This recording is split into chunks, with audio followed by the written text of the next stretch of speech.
வாங்க இன்றைக்கி நூடுல்ஸ் செய்யலாம். நான் இன்றைக்கி ஸ்லர்ப் ஃபார்மில் இருக்க மில்லட் நூடுல்ஸ் அந்த பேக் தான் எடுத்திருக்கேன்.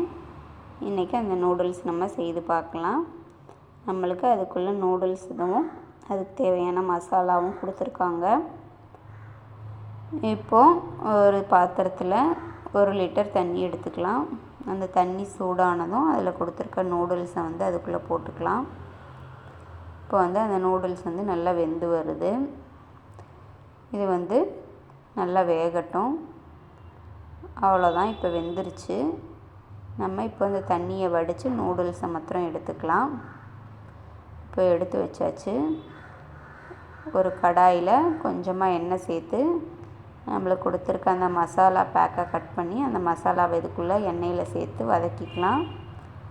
வதக்கினப்புறம் நம்ம தண்ணியை வடித்து வச்சுருக்க நூடுல்ஸை இந்த மசாலா கலவையோடு சேர்த்து நல்லா மிக்ஸ் பண்ணிக்கலாம். அந்த மசாலாஸ் எல்லாம் இந்த நூடுல்ஸில் ஸ்ப்ரெட் ஆகிற மாதிரி நல்லா மிக்ஸ் பண்ணி எடுத்துக்கலாம். அவ்வளோதான், நூடுல்ஸ் ரெடி. இதை நம்ம சீக்கிரம் 5 நிமிஷத்தில் செஞ்சிடலாம். குழந்தைங்களுக்கு இந்த மாதிரி மில்லட் நூடுல்ஸாக ஹெல்த்தியாகவும் செஞ்சு கொடுக்கலாம். நீங்களும் செஞ்சு பாருங்கள். நம்ம சேனலுக்கு சப்ஸ்கிரைப் பண்ணுங்கள்.